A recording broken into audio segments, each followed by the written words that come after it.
还有一点就是最辛苦的就是在那个什么，早上要起来游街。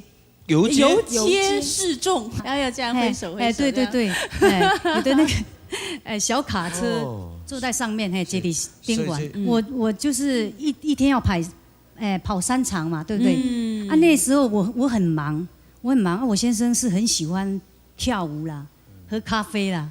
食咖啡啊，阿姨拢会叫我的好朋友约我出来食咖啡啦，啉咖啡，甲跳舞安尼，嘿啊，你有对起哦？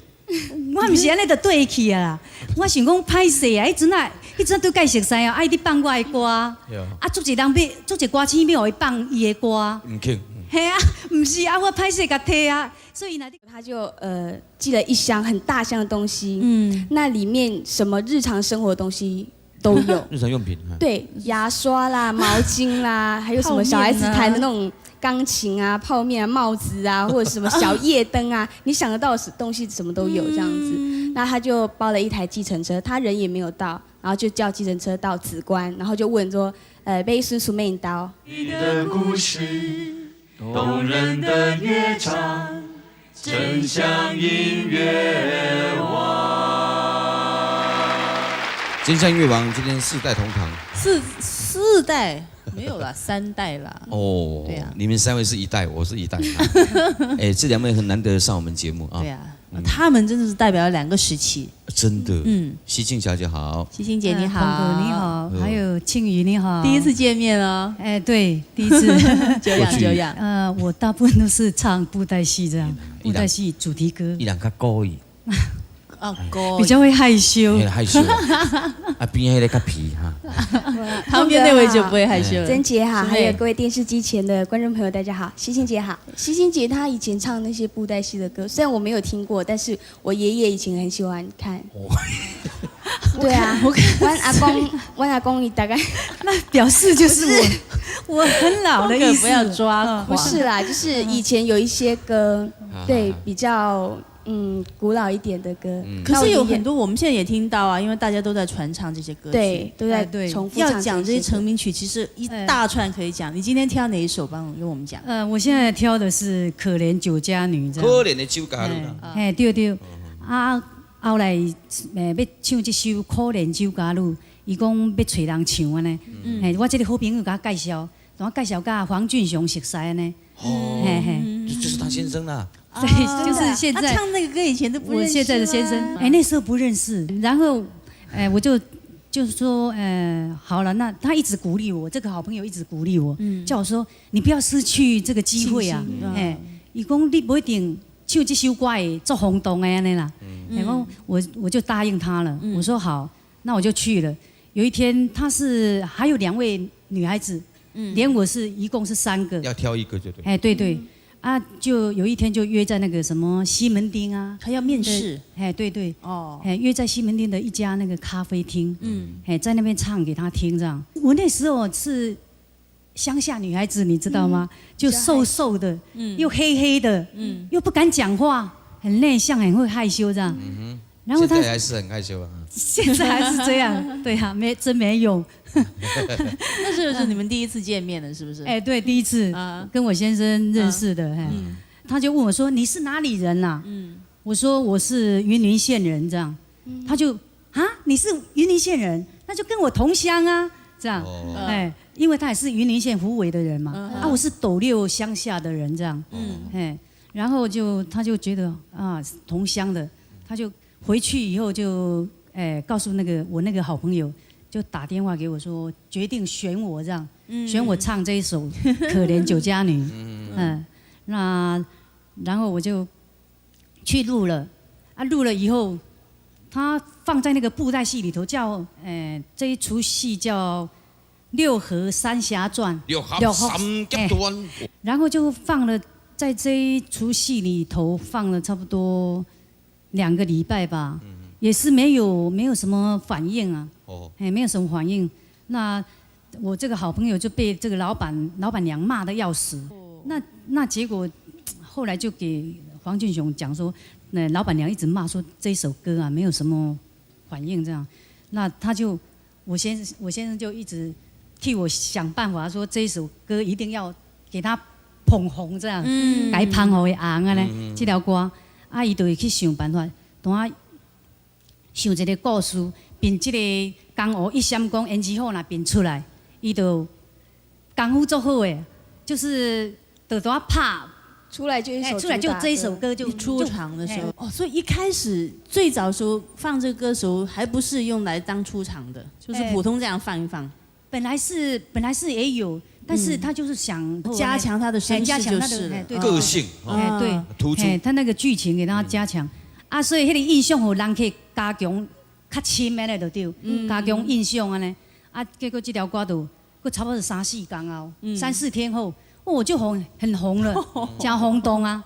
对，足侪人，足侪那个电台啊、电台啊、广播电台啊，好多人就点歌啦，选这一首《可怜酒家女》啊，然后就电台好多人请我去什么公演啦，到处公演啦，然后又那个电影公司啊，还有登台是不是？请我去拍电影，就拍这一部《可怜酒家女》，我当女主角这样。那时候那个时代哦。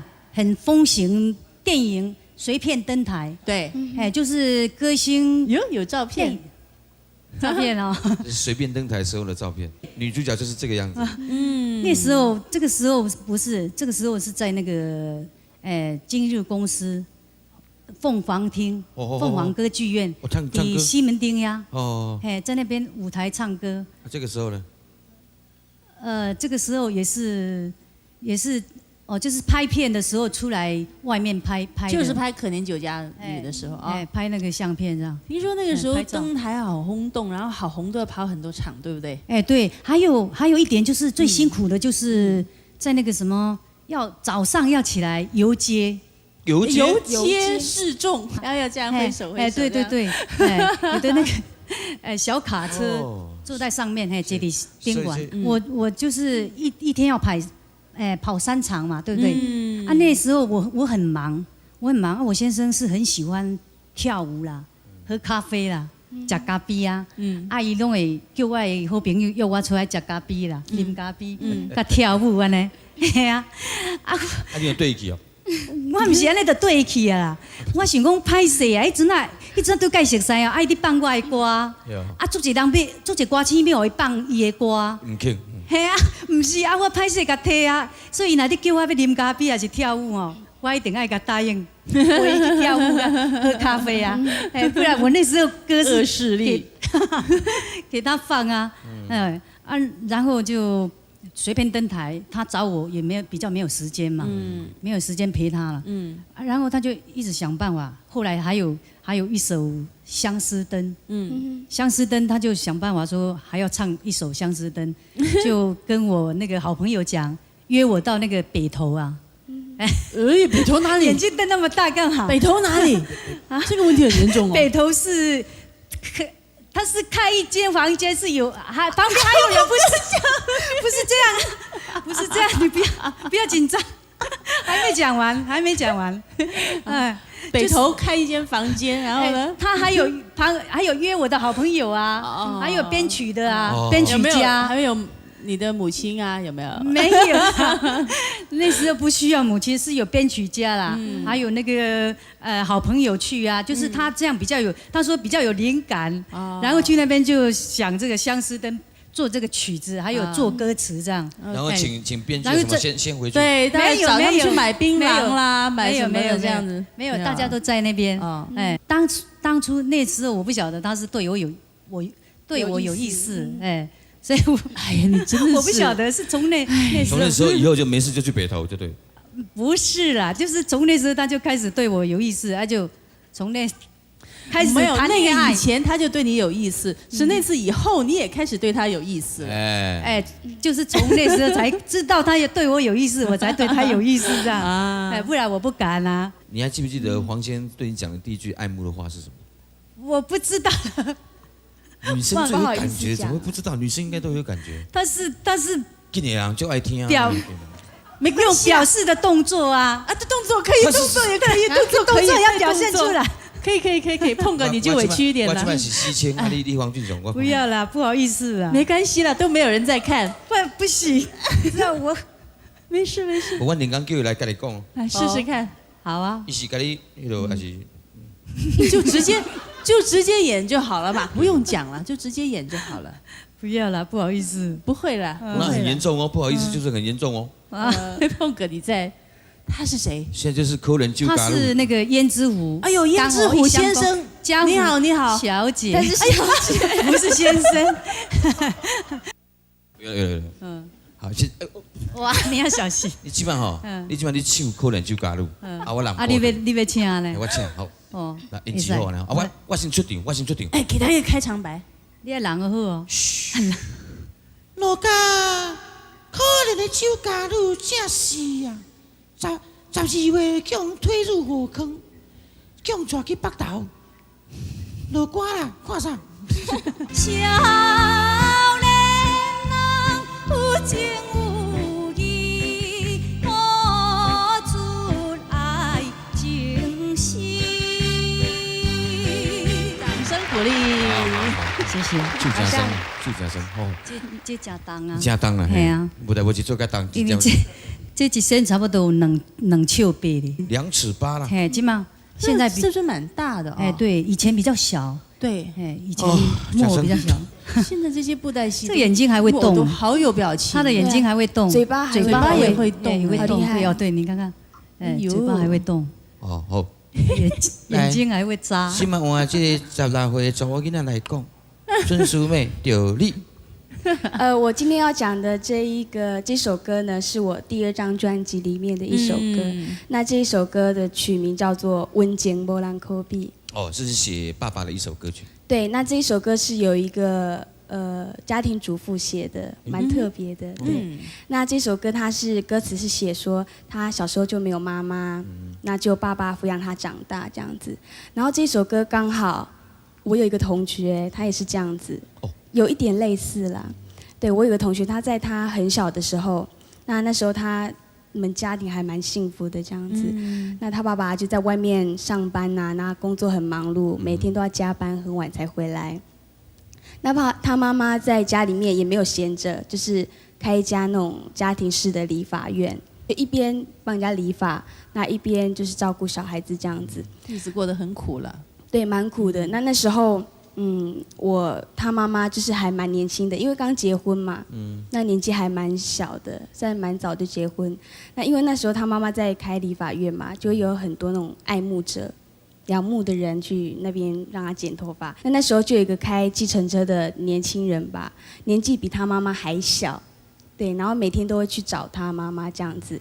那每天去跟他聊天寒暄问暖干嘛干嘛，要不然就是照顾他的小孩，给他的小孩吃糖怎么样？那他们2个就在一起了，对，就在一起了。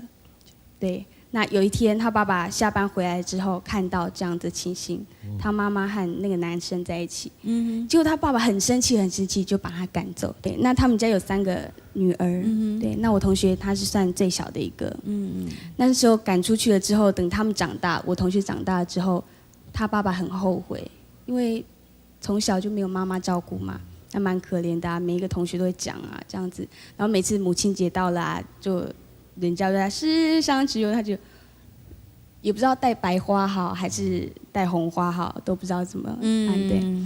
那他爸爸就后悔，想要叫他妈妈回来，但是已经来不及了。他妈妈和那个男生结婚，然后生了2个小孩子，一个男生一个女生。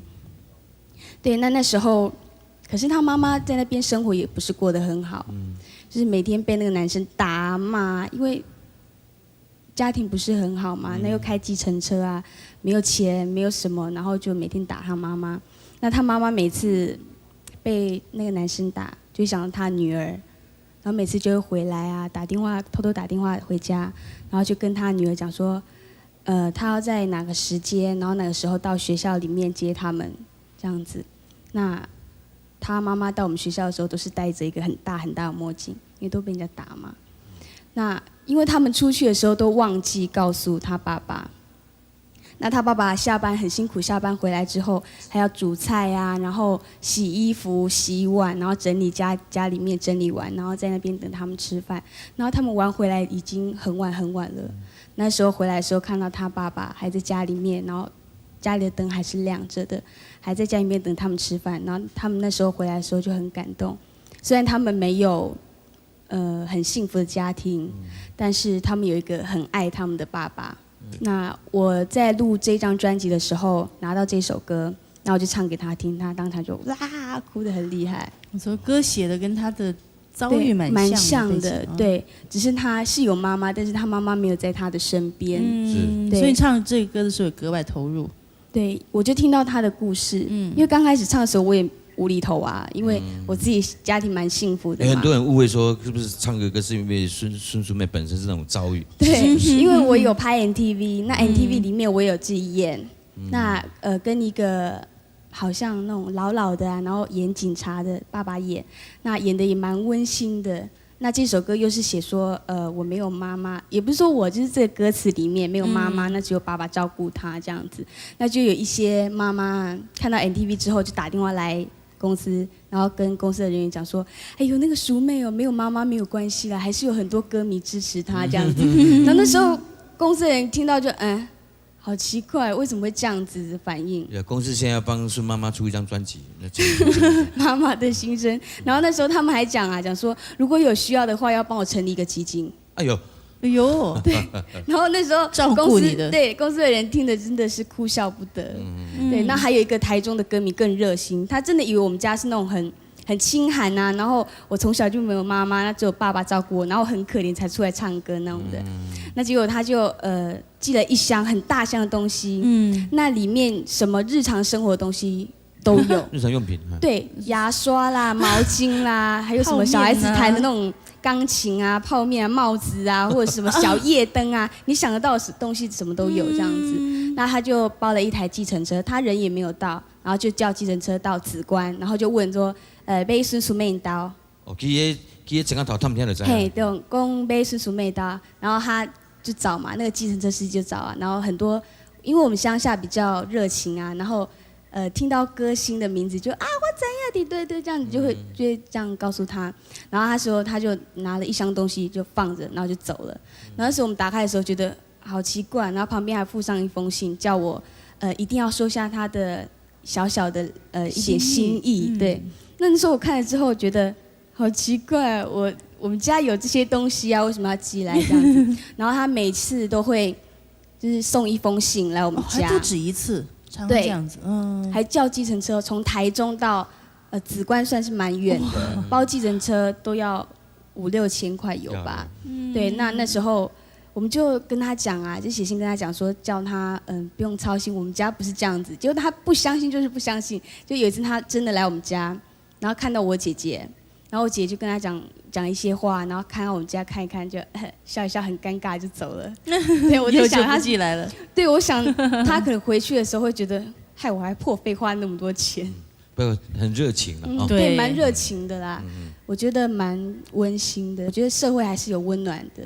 对，温暖满人间嘛。所以你这边要借这个机会，第一要谢谢那位先生，对，还有那个妈妈。第二要澄清一下，孙淑媚的家庭是幸福美满、快乐和乐的。对，我不是那种天涯小歌女。谢谢自己的爸爸啊。对，孙妈妈就在现场听他演唱啊。温情波兰可比。对，温情波兰可比。